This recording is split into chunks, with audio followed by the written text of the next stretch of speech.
I like how this has evolved, like from PvP to PvZ. Yeah, unfortunately, we didn't get any Terrans today. Yeah, we'll get him next time. I also would like to take a second to appreciate Hyperion's in-game avatar, by the way. Oh, yo, rock on that Vanya. Let's go. We're gonna move on. No, he has the Raider, because that's the player. He's the Raider Slayer. Question mark. As we kick off our best of 5 qualifying match here on Jagannatha LE. In the bottom left-hand corner of the map, spawning all the way to the bottom left-hand corner, we have the red player coming down from the land of China. He is somebody who a lot of us are familiar with. We recognize the name, but this is going to be an opportunity for him. Representing Team Starlight Twinkle, he is Hyperion.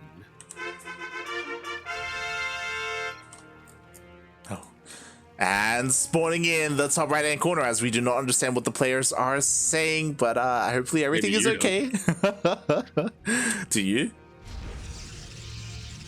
Not at all. Spawning in the top right-hand corner, we have the Chinese Protoss player currently living in the land of the Americas, representing Team Alpha X. It is Asuna.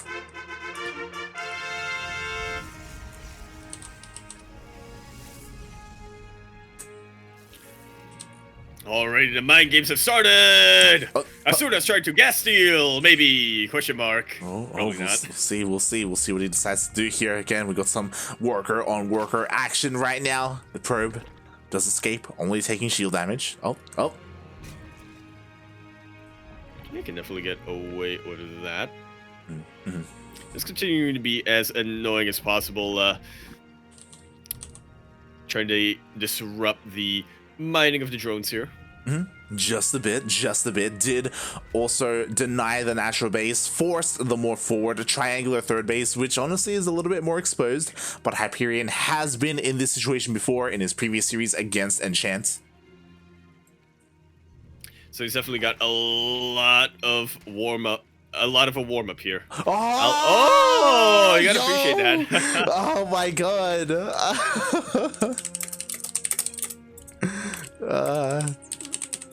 So apparently Hyperion is telling Asuna that he's gonna shoot him some barbecue. Yeah. Shout out, to be fair, I don't know if maybe this is Mage. If it's Mage, shout out to Mage. I'm not too sure who the Chinese caster is right now. But thank you so much for providing a translation. Thank you, we appreciate that. Yeah, we have no idea what they were saying otherwise. I'd have no idea what they were saying otherwise. I was worried that they were gonna like switch server or something. But thankfully, Hyperion. Okay, we got that. Yeah, it's a. I think we got that. Oh god, but yeah. Beautiful. As we are getting into this series, and for the first time today, we have a Stargate opening with a Void Ray. Yeah, Asuna already showing off that he's a much different player than Enchant is. A little bit more orthodox here. Yeah, influenced quite a bit by the North American server. Exactly. I feel like this is really what this shows off. This is a lot more meta, a lot more standard, a very different kind of Protoss player. And this is where I would say, now should I be worried about Hyperion? But again, as a reminder to everyone, these are practice partners. They know how each other plays. So yeah, unfortunately, we don't have any insight as to who typically comes out on top, who is favored here. That is why those predictions, they're going to be pretty close. It's going to be pretty hard to pick between these two players. Yeah, we will not allow you to change your prediction halfway in the series, by the way. So just take a chance, What could go wrong? Exactly. Again, Asuna very... Go on. Yeah, Asuna is opening up more standard, more Stargate heavy, but not committing too heavily to that. Just getting a Void Ray to clear up Overlords where we can, and Oracle to provide a little bit of harass. Transitioning to a much more gateway-centric unit composition. And this is what is scary, right? Because if you're Hyperion, you don't know what your opponent's doing. All your overlords just got taken out, all your lings got taken out. You did scout the third base, and that is something, but unfortunately, ooh, there's no sport here at the third. And these drones are ripe for the picking. Just like so. Already 5 gonna go down. Asuna, he was tempted! And that cost him his Oracle. For the cost of 5 drones, that's not bad, but you really want to be keeping your Oracle alive for the Revelations, for the Stasis Wards. Yeah, I kind of want to say that was worth it for Hyperion. Like, sure, no one wants to lose 5 drones, to be fair, but to get the Oracle for that, like, nicely done. You know, you forced Asuna to pay for it. And Asuna, he's just getting everything made. So after the Stargate, into Glaive Adepts, into DTs. A bit of a roundabout way of doing Enchant's build, but so we get in the end. Honestly, I love it. So the Void Ray is kind of poking at the third base, but what I love about it is that the Oracle just died, right? And Asuna saw that there was no Spore here at the third. There's no reason, because the Oracle died, there's no reason for Hyperion to get a Spore here. So now the DT can actually find a way to deal damage. That they can. The Lairs only now finishing up as well. Overseers are going to be available for a while, and even when they are, without Pneumatized Carapace, they take quite some time to travel. Exactly. Meanwhile, Hyperion has been bamboozled. He was not ready for the Glaive Adepts. Now all the drones are stuck. They're going down. 8 of them already. Not too many Adepts get taken out either. The Shades are just following the drones too. And once he commits to that Shade, okay, thankfully that war. A couple of Queens in position, some transfuses available as well to keep them alive.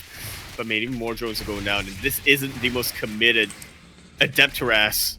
Yeah, exactly. They were just sent across the map. There was no robo to make a War Prism or anything like that because the Twilight Council was delayed. So these Adepts getting 13 drone kills, honestly, that's a lot of damage. Look at the worker disparity. It is absolutely massive. Asuna is running circles around Hyperion when it comes to the economy, but what I like even more, Light, Asuna confirmed once again, no Spore Crawler in the natural base. He took out the Spore Crawler in the third base. He hasn't even warped in DTs, and I'm worried. Exactly. Please warp them in, buddy. There's so much damage potential there, not just offensively, but even defensively. Like there's no detection here. There's no observer. Sorry, overseer. That there is not. Plenty of Void Rays as well. The Queens were forced to use their transfuses a little bit earlier on. They're a little bit weaker than they otherwise would be. Here come the DTs. The Overseer's here, but the Void Rays are looking to pick them off. Yeah, the Overseer does get picked off, but it's a little bit too late. The DTs were dealt with, and there we go. 3 Overseers being morphed in. Yeah, taking this very, very seriously. It's going to be a while before they get here, though, and True. DCTs are looking to snipe the high-energy Queens wherever they can. Ravage is trying to provide a bit of a buffer as well.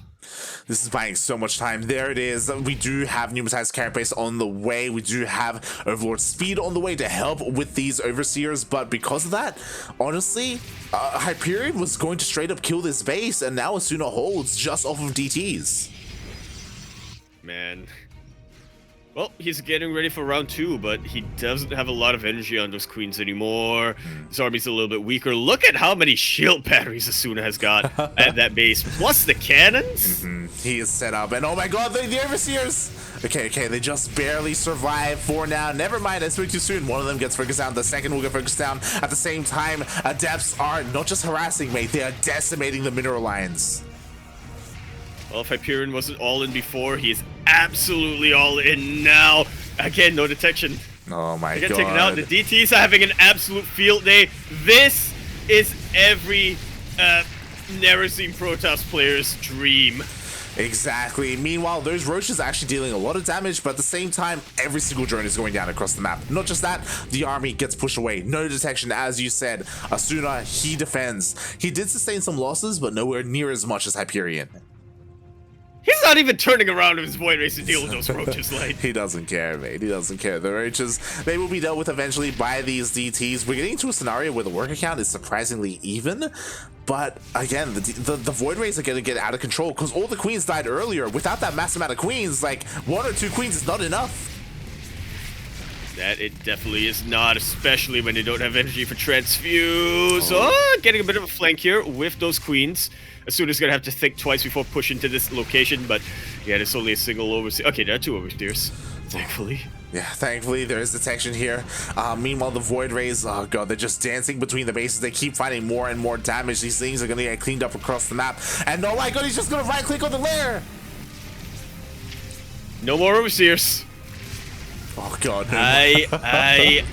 GG is called immediately, and Asuna takes game number 1.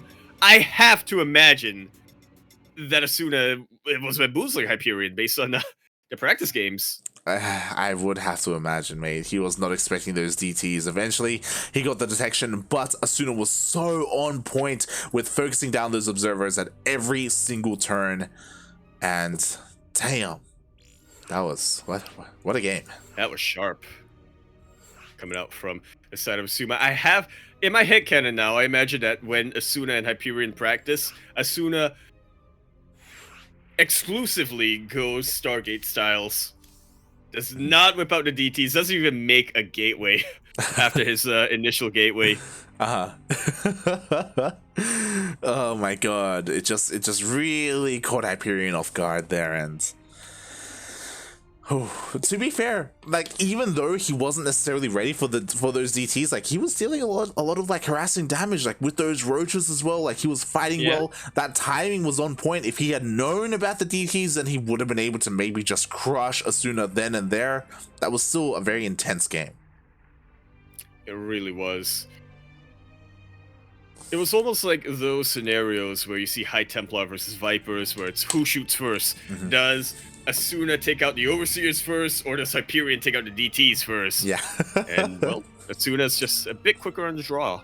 He was. Yeah, you could also argue that Hyperion's attention was being taxed and he couldn't like transfuse the Overseers in time or micro them correctly and pull them back to these safer locations. Yeah, definitely very impressed with the harassment from Hyperion as well, sneaking in adepts here and there in the middle of big fights like this and really decimating the Zerg economy. Exactly. My oh my. It's very well executed in the end of the day from Asuna. Asuna did ask for a small break, so that is why we have not started quite yet. So yeah, Asuna just needs a moment to kind of to settle down a little bit. And I love this because this is a best of 5. If I'm not wrong, I think for the first time today, mate, Romanticide.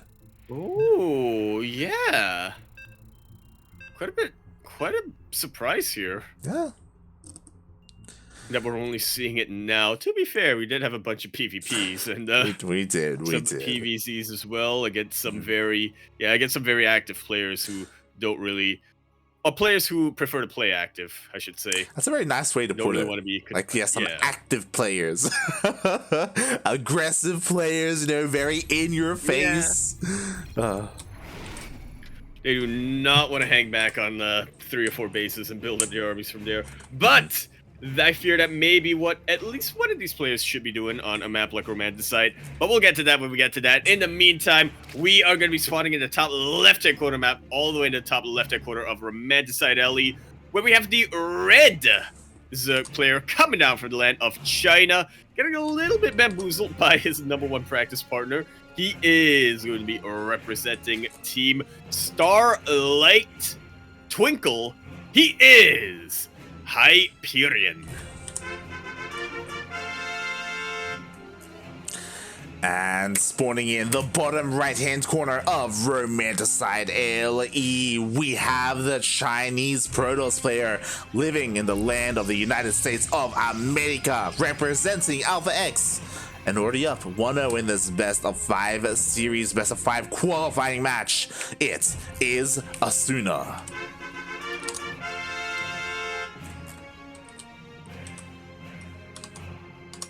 And yeah, I'm still very curious as to what our players pull off here. Now, normally when you see PvZ on Romanticide, you're gonna imagine the Protoss player is gonna get to 4 bases, gonna build up his Skytoss armies, ever since Zest really popularized that style. But again, these Chinese Protoss players are very stylistic. They like to do something a little bit different. True, true. I will say that again, Asuna is a little bit different in that respect, and we may see Asuna attempt to go for that route just because we did see him eventually go double Stargate last game.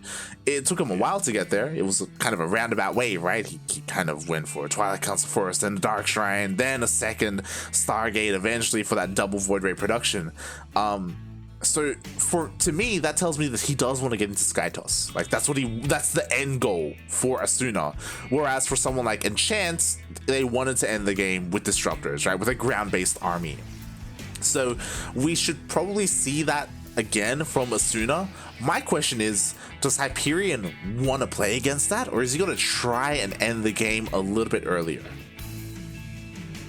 Well, if game number 1 is any indication, he doesn't want to deal with a late game Protoss army, which, to be fair, very, very few Zerg players do nowadays. So we'll see if he's going to be able to break Asuna here, but again, there's a reason why Protoss players have been as greedy as they can on Romanticide, because it's a little bit easier to defend. Oh boy, definitely. I mean, and we do see that Asuna is going for that Stargate opening. We'll see if he throws down a Twilight Council just like he did in game number 1, or if he commits to the Skytoss. As you were saying, like this map, it's just so much easier to defend on 3 bases, even get a 4th up and running, so it isn't necessary to go into that Twilight Council, to go into those Adepts to like kind of keep your opponent at bay. You can kind of cut some corners and be greedy as a Protoss player. Oh, that's disgusting. Oh, man. Oh, God. High ground where there's no creep. The queen is struggling to keep up. Oh, my God. Stop, My Asuna, God, stop. I love it. It's so dirty. I love it. Oh, God. As we were saying, he doesn't even need to do this. He doesn't even need to be this annoying, to be harassing the minerals this much, but might as well. That's an opportunity. Oh God, exactly. That was. I haven't seen that position used that way, by the way. Like I've seen oracles come in and throw down stasis wards, but I've seen it a couple times from Widow Mines, but only when the Terran player spawns from the top side of the map. I don't know what it is. It's just directions. Yeah. That is a very abusable spot there on that high ground. Meanwhile, we do have the Oracle coming across the map, and lo and behold, there is that second Stargate. Alright, getting it a lot quicker than game number 1. He is dedicating himself quite a bit more to that more passive-ish kind of Stargate style. I love that stasis ward, and that should get a few! No! Ooh, it just does. Out of range. Yeah, it does not get a few. Nice reaction there by Hyperion. Asuna once again trying to go for that same spot, but he showed his hand earlier with that Adept, and now that was in Hyperion's mind. He does deal with it nicely. But Hyperion still doesn't really have much scouting information. He hasn't been able to get in. He doesn't know about the double Stargate, but he'll find out soon enough once the Void Rays show themselves. Eventually, as Hyperion is being very paranoid with his Overlord placement. I do appreciate the Spartalings, but yeah, it does mean that he doesn't quite see how dedicated Asuna is to Stargate play. Yeah, and this is an interesting choice. Very interesting, by the way. Hyperion is throwing down a Baneling Nest. Baneling Nest? I mean, that's an option. It's not the most popular option right now to try to end the game early against Protoss, but yeah, if he can find himself an opening and just flood in with Lings, he almost doesn't even have to worry about what's in the sky as long as he's able to really decimate the production and the economy of his Protoss opponent. Yeah, like my eyes are on this Evo Chamber. Are we going to see +1 melee? Is he going to try and go for like a Bane Bust or something along those lines instead? Maybe, but not quite yet, as that is an infestation pit. He's not going to get Swarm Host, is he? It's been a while since we've seen Swarm Host in ZVP, but it was... A lot of Zerg players were experimenting with that style against Skytoss. They were. You're not wrong. You're not wrong. I've seen it fail more often than not, though. Yeah. So I am a little bit concerned. The infestation speed does finish up. We'll see. Are we going to see a hive? So far, we have a queen in production. Show us those potentially swarm hosts. Hive. Okay, All right. Okay. Ultras? Quick ultras? What are you on about, mate? So he is going for the hive. He is saying, there we go. There is a spire as well. So he is going to be going for vipers and corruptors. Meanwhile, the void rays are taking control of the map. Not just that, carriers are now on the way. Fleet beacon finished up. We have more stargates. We have +1 flyer attack. Asuna is completely embracing the Skytoss style. Yeah, both of our players are really just racing to the end of the tech tree. We'll see who's able to make it there quicker. Asuna, as you said, does have the map control with these void rays, but once Flux Veins finishes up, that's when he can really shark around and deny as many hatcheries as he's able to get away with. Exactly. Like, I'm worried. Hyperion needs to get his corruptors out ASAP to deal with those void rays. And even then, just corruptors aren't the most ideal unit to deal with them. Meanwhile, oh, the spore goes down. You cannot transfuse the morphing in building. He's going to get it. You cannot. Oh my god, he gets a kill as well. That is how quickly prismatic alignment works. And that's a rough loss. Like, at this point, Hyperion, he needs to double expand. Like, you need to get a 4th base up and running desperately. You cannot be stuck on 3 bases like this. Yeah, especially when he's going for such an expensive army composition this quickly. Exactly, and he's doing it. Yo, okay, so he was getting the melee upgrades, and he did just finish up Bane's speed. So I was like, okay, Ling Bane, that makes sense. He's going for the ultras. It's happening. I told ya.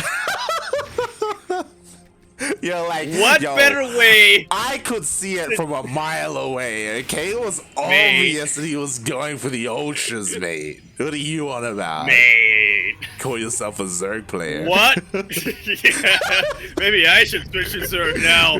Because clearly I know a thing or two. Oh god. Watch Hyperion lose with this now. He's gonna oh yeah. He absolutely will. I mean, ultras against Skytoss like this is a very, very good option when your Protoss opponent is investing heavily in High Templar. Yeah. Asuna has completely skipped his Templar archives. Yeah. Exactly, 100%. 100% with what you're saying. Like, ultras, they're a great way to soak storm and get on top of the High Templar, deal with the AoE, and then your corruptors and your vipers can come in. Problem is, there aren't any High Templar. The ultras don't really have a purpose at the moment. To be fair, Asuna may be looking to get into that, but right now, like, again, Hyperion needs to focus on his anti-air. I mean, what if the ultras draw fire away from the Skytoss? They'd be dead in a second, though. Mate, he's making so many ultras. As I quickly check, he doesn't have any corruptors. He has 0 corruptors right now. He's gonna yoink the carriers into the ultra list. Into the ultras, mate. I mean, he's getting pathogen glands. He wants to get infestors out for, I imagine, fungals. So he can, like, fungal parasitic bomb, I guess, but... The good old wombo combo, but I'm not convinced he's gonna have enough of those. We'll see. The infestors are on the way. Still no corruptors, by the way. I'm just waiting for Asuna to pull the trigger, because right now, Hyperion, he has time to refine his army, right? Asuna is giving him that time. But if Asuna goes out now, like, the only anti-air are queens, and like the queens are kind of split off. They're all over the place. As I quickly check the units tab, there are only 12 queens. I don't think that's gonna be. Maybe it is gonna be enough. We'll see. Oh boy. A neural parasite. Not gonna help him. Not gonna help him out against all of this. All right, some good yoinks. Really nice use of the anti-air shield. What it's called? Blinding. No. I'm blanking as well, not mate. Pneumatite's carapace.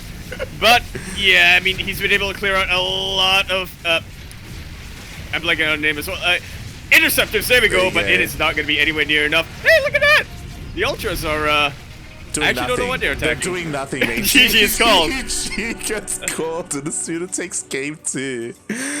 What happened was what I was worried about, where there was just not enough anti-air. The Protoss army, I mean, sure, we did see some fungals, and sure, we did see some, it's something cloud, right? What is it? It's not blinding. I keep wanting to say blinding cloud. Pneumatized cloud. No. Oh my god, this is bad. I'm blacking out on the Probiotic shield. Infestor Anti-air defense abilities. What's it called? I've forgotten. It's been so long since anyone used it. I know it starts with a P. Microbial shroud. Microbial shroud. It starts with a P. Oh my god. Get in the lobby, mate. I'm trying. That's it. So the microbial shrouds were thrown down to help protect the queens, but as we saw, there was just not enough anti-air. Sure, there were like 5 ultras left over after the fight, but there was nothing for them to do, mate. Yeah, nothing to do but GG out there. We talked a bit about how we were theorizing how our players want to mind game one another as they are very regular practice partners. Hyperion mind gamed himself. He did not scout what Asuna was going for. He knew that was going to be Sky Toss. He didn't realize that it was going to be the standard style of Sky Toss, where it's Sky Toss with some sentries and High Templar on the ground. I just want to apologize to the chat for the final engagement of the last game, because the composition that we were seeing just destroyed our brains. The fast ultras into infestors. The last thing I remember is that you're like, yo, he's getting neuroparasite, and then our brains just melted, and then we couldn't that. We were trying to process everything that was going on. We couldn't even comprehend the big brain plays coming up from Hyperion. I don't know if I would go that far and call it a big brain play, but there was just so much that was happening, and we couldn't do it. I apologize for us just crumbling and failing there at the end, but now we're in game 3.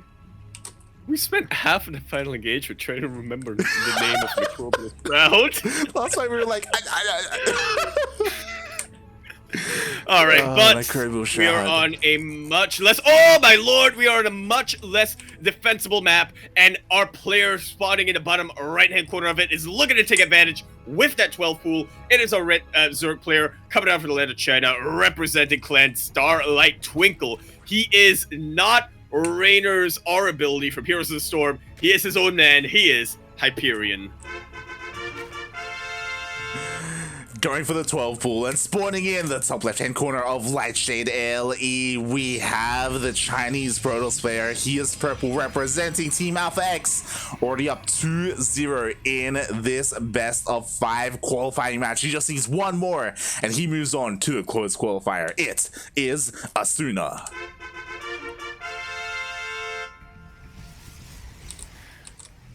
He only needs un momento, por favor, but his opponent is not looking to make it easy for him. God, exactly. As he does throw down that proxy hatchery. Ooh, solid response from Asuna, but the probe is stuck on the other side of the wall. He throws down a forge for those cannons, but that's a rough place for a probe. It very much is. Let me in, please. Let me in. Open the door. They're not here yet. It's safe. It's fine. Oh, it's not safe. It is not fine. Unfortunately, these 2 probes are going to be stuck on the wrong side of the wall. First Zealot does come out. The Lings do show up here. And they're chipping away at that. If at any point Hyperion decides to cancel that hatchery, there is not going to be a wall available. As soon as trying his best to get it. Thankfully, the Forge did finish up earlier on. He can accent this wall with a couple of cannons. 2 Zealots get out now, and even without a wall, this is still going to be a little bit tricky for Hyperion to break. Getting a couple of probe kills, but I highly doubt it's going to be enough. Yeah, especially because, you know what, the cannon finishes up. We do have a cancel on the hatchery. We see another cancel on that cannon as well. Asuna has held. Oh. And Hyperion backs off and expands. Oh boy, that could have been super disastrous here for our purple Protoss player. god, exactly. And honestly, Asuna, like, bold move, like canceling and just leaving this so exposed. That's how confident he is that he has held and that Hyperion is backing off. Hyperion has eyes on this, by the way, with that Overlord. But Asuna, he does not care whatsoever. He's even sending both of his zealots across the map. Like, yo, you're the only one who can make units early in the game. Exactly. Beautiful micro there. Those zealots, they did their best that they could to trade as efficiently as possible, and he basically trades out both zealots for almost every single ling. The Adepta gets in as well, and with this he confirms the gas count, the fact that there is no lair, there's no Roach Warren, there is nothing to worry about. I'm super impressed with the control from Asuna there with those zealots. Such an efficient trade, as you said. He gets the scouting information. He keeps his adepts alive so that they can harass the mineral line once again. My lord. Yeah, exactly. I mean, the Adepts, they finally do get chased down. One of them does go down in the end, but the second does just barely stay alive. Shades into the natural. Oh, we'll even get another drone kill. Oh my god. Oh my god. Oh my lord. He's getting revenge for those 2 probes at the start of the game and taking out as many lings as he has, Asuna. I mean, there's map control and then there's map dominance, like. Yeah, and that's what we're seeing here from Asuna. I mean, finally the Adepts do get dealt with, and now he doesn't really have too many to work with, but he is switching into that Twilight Council. I believe he wants to go into those Glaive Adepts once again. I say once again, but he could always get a Dark Shrine again. Hyperion is in such a rough place because like his gas was so delayed. Link speed is about to finish up, but he doesn't have that much gas to work with. Like he doesn't have a Roach Warren. Man, he doesn't have much gas to work with. He doesn't have much minerals to work with right now. It's a very, very precarious position for him as Asuna just continues to tech further and further ahead. 1 round of Adepts is all I see Asuna needing. Yeah. I mean, the Roach Warren's on the way, you know, but we still only have 1 gas mining here for Hyperion. The 3rd base is about to get up and running. He's just in a really rough place trying to transition into a normal game. Maybe, just maybe, he can buy enough time to get those Roaches out. But the problem is that Asuna, he shouldn't be giving him that time. Like, the Adepts, they're morphing in. Glaives is halfway done. He's not waiting for a War Prism. He just wants to send it all across the map, mate. Yeah. He doesn't even need a War Prism. He's getting the Dark Shrine, though. Oh my god. Just cause. Cause why not? You know? Disgusting, mate. Just so thankfully Hyperion, because he is in the dark, he had to like cover all his bases. So he gets a Spore in the main and in the natural base. He has detection available. Unfortunately, this is kind of wasted resources in a way, but thankfully it's not, because, you know, Asuna actually is going for DTs. But the Adepts are about to show up, and there are no Roaches. There are Lings, and we have 24 more Lings on the way. Mate, we're at the point where even if it's not wasted resources, it still hurts Hyperion. God, it really does. One way or another. Yeah, the Adepts, they do get into this 3rd base. They focus on the Spine. Spine does get killed. He does shade in. Yeah, surprisingly commits to the shade. The Lings are able to get a beautiful surround. Glaive Adepts are going to mow through them, but this is honestly one of the most efficient purely Ling trades that Hyperion could have gotten. Exactly. Meanwhile, the Adepts, though, they still survived. They're here at the 3rd base, and this is what is scary. Okay, never mind. I thought these were DTs. We have more Adepts shading into the 3rd. The aggression just doesn't stop. He's actually focusing the Spore Crawlers. I would not be opposed to DTs at all. Yeah, exactly. I mean, the Dark Shrine is done. These Adepts are actually dealing a lot of damage at the 3rd base. Ay. Hyperion, he wasn't paying attention. I mean, it's hard to when your attention is split between 2 bases and a heck of a lot of Adepts. Yeah. But not even that many Adepts, to be honest. It's just the target firing is so well. Yeah, the target fire, how they were split up between all the bases. Eventually, Hyperion, he does clean everything up, but he sustained a lot of losses. He's down in the worker count. As I quickly check, he hasn't scouted the main base quite yet, as, oh my god, this is a transition into double Stargate. The bamboozling just keeps on happening. Like, thankfully, an Overseer is making its way. Yeah, it is getting in, and he will spot both Stargates. He does see them both producing these Void Rays, so he should be getting ready for them. I mean, he already has plenty of queens. Like, with this amount of queens, he should be able to defend his bases. But what I'm concerned about is that can Hyperion ever expand and take a 4th base? Yeah, he's just lacking every and all forms of map control right now. I do like that he's not immediately pushing out with his queens. He is going to wait for the next stage where he can get a couple of Hydras out. Attack is more of a buffer, and also just to deal with potential interceptors if Asuna goes for carriers. Yeah. Again, the Hydras, I mean, they are a nice addition here to the army if he gets them. Meanwhile, the Void Rays are out. They do, again, establish a little bit of map presence for Asuna. The Queens are trying to catch said Void Rays. So far, they haven't been able to. Asuna, he's just checking the 4th. If it was there, he would be looking to cancel it. But alas, Asuna sees an even better sight than a vulnerable 4th base. No 4th base at all. Exactly. Oh my god, man, we have Blink on the way. We have Darkstride for the DTs. Blink DTs, because why not? Asuna has so much money to spare. I will say, though, that Hyperion is looking to catch up, at least when it comes to the tech. He's been contained to 3 bases for so long in this game, but that infestation pit is coming down. Hive should coincide with the Lurker Den completing. Yeah, like the tech is going to be there. The numbers aren't yet, but right now the Void Rays are being distracted by these roaches, and Hyperion is sneaking out a 4th hatchery. Ooh, the creep has already been spread here, so he's trying to get these spores up and running to be able to defend this 4th base. We'll see if Asuna allows that to happen. Right now, his Void Rays are a little bit distracted here at the 3rd. Yeah, I'm a little surprised that Asuna hasn't brought in an observer with all these Void Rays, because their job is to just clean up the vision of your Zerg opponent. And sure, there are no overlords, but you also got to be wary of the creep tumors. You do, you definitely do. And I love this as well. Hyperion, he was anticipating the Void Rays getting into the main base, so 3 spores were already ready and waiting. These Void Rays, like, they're not really accomplishing much here. Like, sure, they're getting a couple of queens, but Asuna, like, this is what he wants. He doesn't want these Void Rays towards the north. He doesn't want them near this 4th. Yeah, what is 2 queens for a 4th base? Exactly. Not a big price.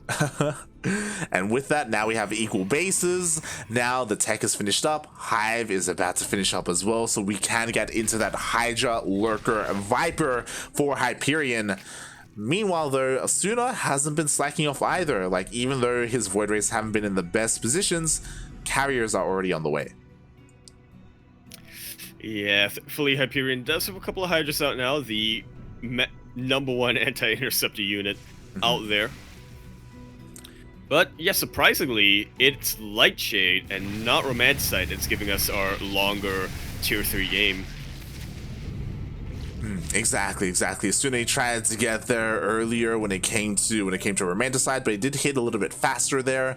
Meanwhile, things did kind of slow down a little bit here, where the Hydras have been able to defend. Now Hyperion has got another base up and running, so he's honestly not looking too bad. The problem for Hyperion is that Hydras, they're good, but they don't scale amazingly once Asuna gets out AoE, like splash damage, like whether it's Storm or Colossus, mainly those 2, which is why at some point Hyperion needs to get ready for a transition into Corruptors.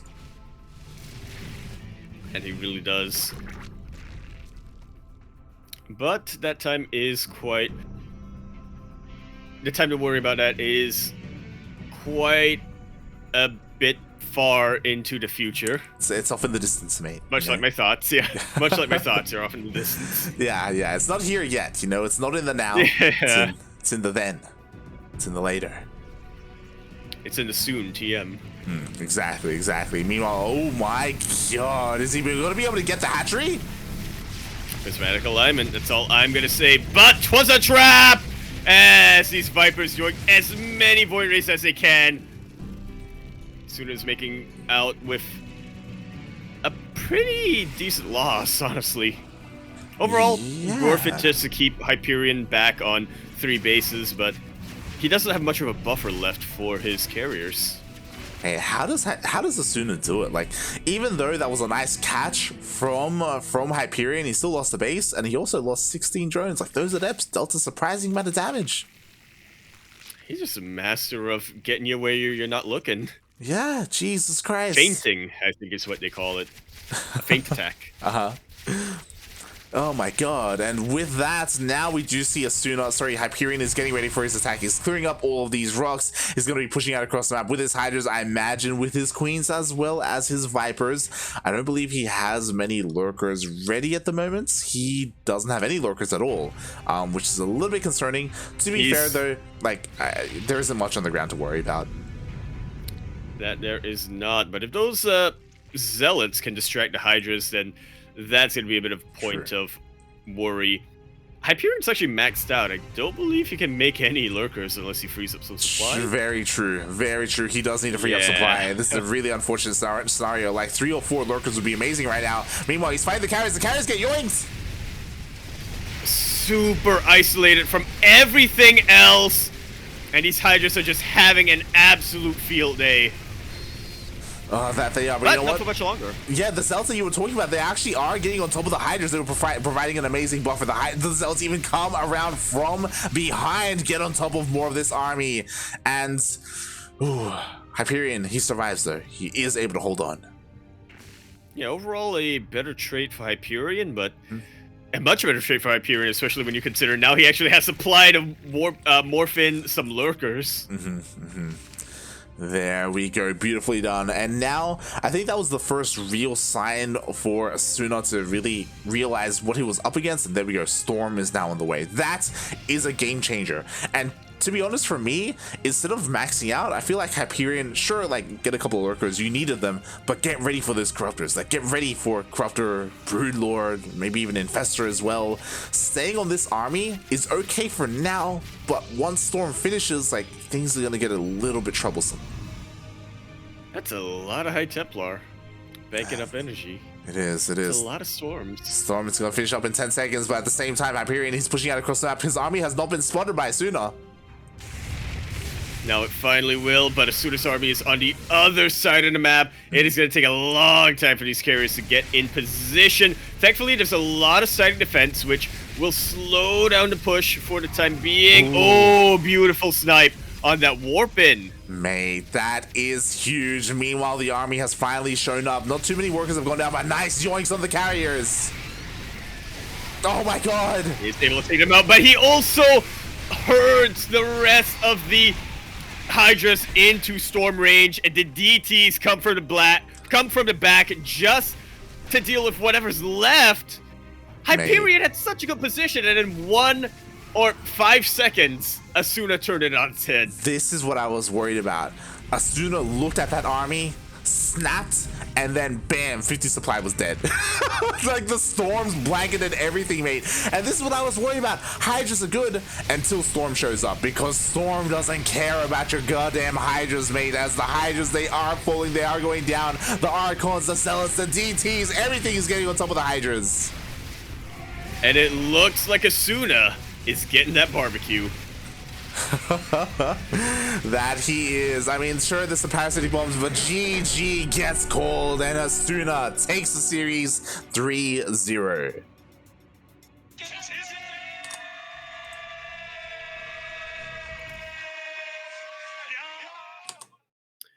Wow. Just wow. Wow. I thought this was going to be a very competitive series, and to be fair, it was at points, but I feel that, especially in game 1 and 2, Hyperion let the fear of mind games get to him a little bit. Game number 3 was very close when he was actually, actively scouting and not getting ahead of himself when it came to how he wanted to strategize and whatnot. And if that was the type of Hyperion we saw in the first 2 games, this could have gone all the way to the ace match. Fortunately, Asuna is just 1 step ahead of him. Yeah, pretty much for every single game, essentially. Like, there were moments there where Hyperion was able to stabilize, right? And we saw some nice moves where he caught the Void Rays, or there was that fight outside his third base where he was able to yoink and kill a bunch of carriers as well. And you were talking about how he straight up traded more efficiently and better there in those moments. but he was tunnel visioning a little bit there, you know, stuck on those Hydras. And again, they have an expiration date, you know, just like how Roach Ravager does in some of these other matchups. Hydras do as well. You want to eventually get out of that. Otherwise, what we saw happens, where Storm comes in and just all things Zerg die. Yeah. For sure, that's not the asterisk they want for their subreddit r/all things Zerg. All things Zerg die at the end. Yeah, like it's one of those things where that's where something like your Ultras would come into play from game number 2, you know, but in game 2 there weren't any High Templar, there weren't any Storms, so I think, you know, it almost feels like Hyperion is getting messages from the future. It's like, you need to do this style, but we're not going to tell you when you need that. I would say, I want to say that Hyperion, after thinking back on that series, I think Hyperion really lacks in scouting, and I think he takes a lot of blind risks. He's like, ooh, you're going to have Skytos and High Templar. I'm going to go Ultra. But he never scouted any of that tech, and he kind of blindly decides to go Ultra. Likewise here, he's like, ooh, you're not going to go High Templar because of the last game. I'm going to commit harder to Hydras and Lurkers. And he didn't scout, and they were High Templar, right? So like he's kind of working off of incomplete information. But in the end, that was also just very cleanly executed by Asuna, the micro and the macro as well. When he gets to expand, he expands massively. The harassment, always finding some blind spot on Hyperion, sneaking a couple of adepts or DTs or zealots in. He will always get damage, even if he's losing the fight. Yeah, it's crazy. It's absolutely insane. Oh my god. And I don't know if we mentioned it, but with that, congratulations, Asuna. You have qualified for the closed qualifier. You will join a player like the likes of Jim. Jim himself also qualifies today, 3-0 over Daydreamer. So super excited. Jim got super close to the closed qualifiers last season, but just couldn't make it. Now we get to see him up against players like Dragon, like XY, like the players who I want to see him go up against the most. Firefly and Max. No, I don't believe it's Firefly yet, but Maxed and not Jeshu. Who's the other one?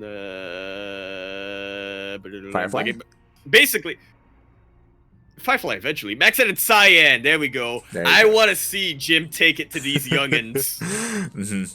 Yeah, exactly. I would love to see that. Unfortunately, we didn't get to cast Jim today. Their series started at the same time as our upper qualifying match series, so a bit of a shame, but we will be able to cast him during those closed qualifiers, and that will be on this channel over the weekend. That it will. It'll be a single evening, if I'm not mistaken, but it should be a double elimination bracket as well.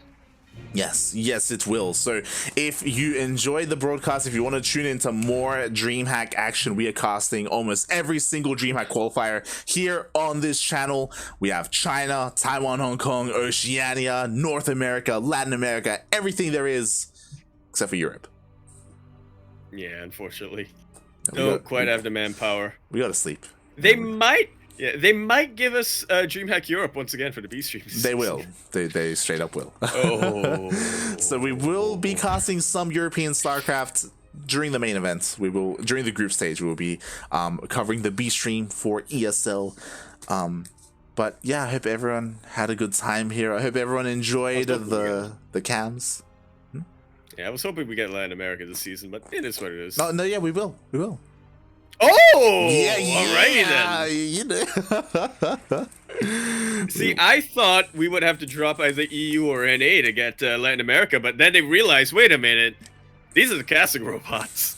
We are, and we will be covering the B stream for Latino America, both days of Latin American and 2 days of NA, and a bunch of EU as well.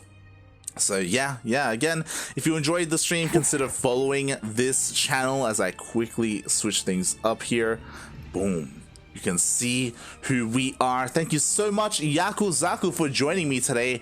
And Yaku, where can people find more of you if they wanted to follow you? You know, who are you, Yaku? I'm looking at you right now in the camera. You're to my right. Yeah. You're to my left, but I realize it's mirrored on whatchamacallit. It is. In stream. I just realized it's mirrored on stream, so. Why are you looking at me longingly? What are you doing? Save me. You can find me over at twitter.com at @Yakuzaku. ! Discord as well in the chat. We'll bring you to the Cranky Ducklings Discord server. That is if for whatever reason you decide to get in touch with me. You know what, actually, if you have pictures of cats or dogs or kittens or whatnot, feel free to like tweet at me or at me on Discord. I love that stuff. I shouldn't be going live on my own channel this for the upcoming month, but if I do, that's twitch.tv/Yakuzaku1. Yeah, there you go. You can also follow me at, as you can see down here, lights_VIP on Twitch, Twitter, Facebook, Instagram, all that good stuff. I do stream occasionally throughout the week, just like ladder streams, some Final Fantasy streams. But as Yaku said, Final Fantasy ladders. Final Fantasy. Today. Yeah, we did have that today. This is true. But more importantly, follow us here on the Cranky Ducklings. We are live every single day with some DreamHack for the next couple of weeks. Earlier today, we had the first North American qualifier. Our next broadcast, as I quickly check, will be in 8 hours, I think. So, you know what? As I quickly check here on the calendar. Yes, our next broadcast... it's actually in 7 hours. Yeah, it's not 8. I thought it was gonna be 8. No, it's a little bit earlier. F's in the chat. In 7 hours, we will be live with the DreamHack Latin America qualifier #1. So if you want to tune into some Latino American StarCraft, we will be there in 7 hours. Until then, take a break, get some food, have a nap, have a shower, stretch, get some water, and then we'll be back with some more StarCraft.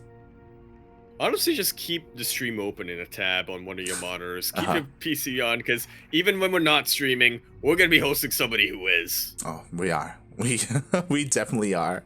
And I just realized this is something that we actually didn't show, so let me quickly switch the scenes over. Just wrapping things up when it comes to the DreamHack. Yeah, away from our webcams. Quickly wrapping things up when it comes to the Chinese qualifier. As you can see, we do have our players here who were invited to the main event, and we have our players who were invited to the closed qualifier. So the likes of Jim and Asuna will be joining Cyan, Dragon, Maxed, and XY in the closed qualifier over the weekend. That they shall. And 2 more players will join them, and that's qualifier #2 will be on Friday. Just 2 short days from now. 2 short days. One after the other, and in between that, we're gonna have qualifier #2 for Taiwan Hong Kong. Also, we're gonna it's qualifier #2 for NA as well tomorrow. No, not tomorrow. Yeah, tomorrow morning. Wait. Day after. I should just open up the Google Calendar. It would solve so many problems for me. I don't know why I don't know why I didn't do that from the start. And with that, and before I forget, because I just double checked the Google Calendar. Happy birthday to our very own Cranky Quirky. True. 21st of July. Yes. Happy birthday, Quirky, another Cranky Duckling member.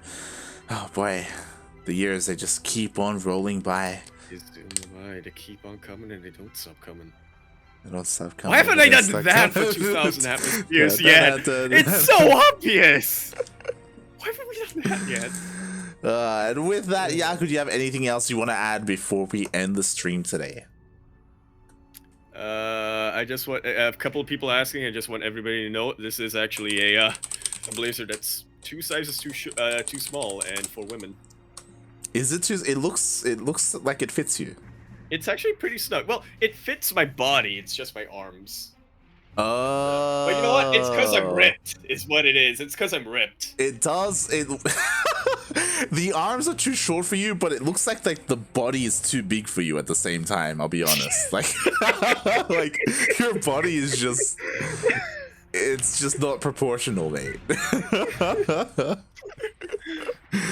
You're all over Even the women are bigger than place. me. God, shaking my head, mate, shaking my head. But yeah, I hope everyone enjoyed the cast. I hope everyone enjoyed the cams as well. I hope you enjoyed all these little guys. Let me just bring them on here. The Easter eggs that we've got. Yep. Yeah, we've got our ducks here for our team, along with Lings, along with our slippers and all that good stuff. And we, Slippers? yeah, slippers. I'm barefoot right now. So am I. I mean, I'm not wearing these. Yeah.